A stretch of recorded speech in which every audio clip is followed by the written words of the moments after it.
Magandang umaga sa inyo kabayan. Andito na naman tayo sa off-grid solar. So, as nakikita nyo, ito yung system nila. Parehas din sa bahay, merong extruder. Fully extruder yung system nila.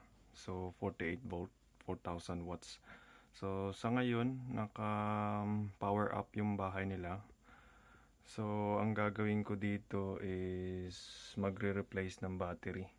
Kasi I think itong bahay na to, it's been 5 years siguro. Off-grid solar. So, papalitan ko yung battery nila. Kasi makikita nyo mamaya, I think yung isang battery parang nag-explode siya. Kasi walang BMS, Battery Management System. So, meron BSP, Battery Status Processor. So, papakita ko sa inyo. So, nandito sa ilalim yung battery. So, I think 100 amps hour or 200 amps hour.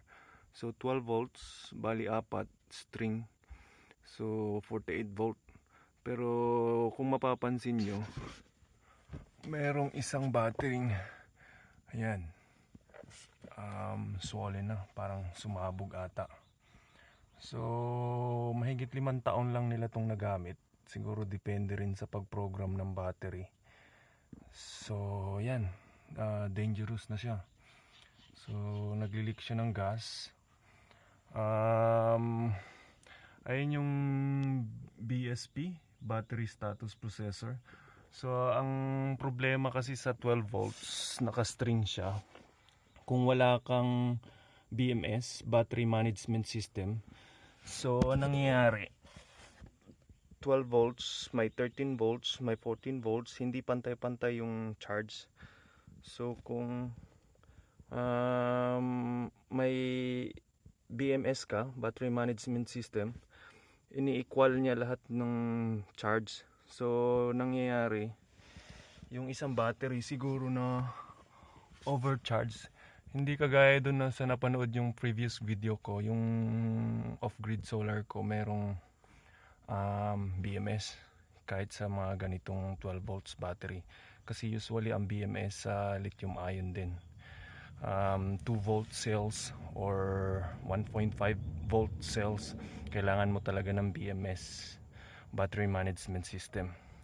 So, ang battery status processor lang, ang trabaho nito is malalaman lang niya yung in and out at saka yung charge capacity niya, malalaman niya percentage. So, yan lang yung trabaho niya. So, ang problema sa system na to, pag walang BMS, Battery Management System, yan yung mangyayari sa battery nyo. So, sisirain. Kasi hindi sila equal yung charge.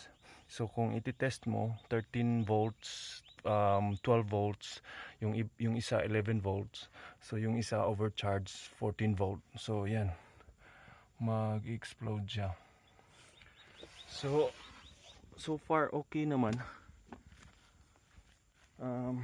May power pa sila pero hindi na ganun ka ganda yung charge nya. So papalitan ko yan, papakita ko sa inyo mamaya. At saka kung napapansin nyo, naka-on pa rin. So may power pa rin sila. So i-shutdown ko yan mamaya. So kung mapapansin nyo dito,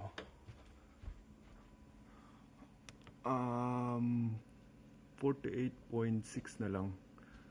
So 48.6, mayroon tayong chart na ginawa dito. So nasa 60% na lang yung battery. Pero ang BSP ang sinasabi 76.9%. So bali hindi niya na makorek yung reading ng battery.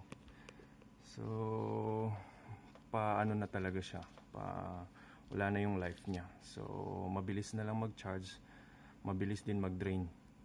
So yan yung percentage, 48 volt. So Kung matagal-tagal na rin, siguro mga 6 years, 5 years before nila nagagamit to. So, yan.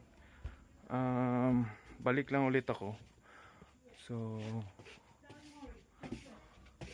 okay, maraming salamat.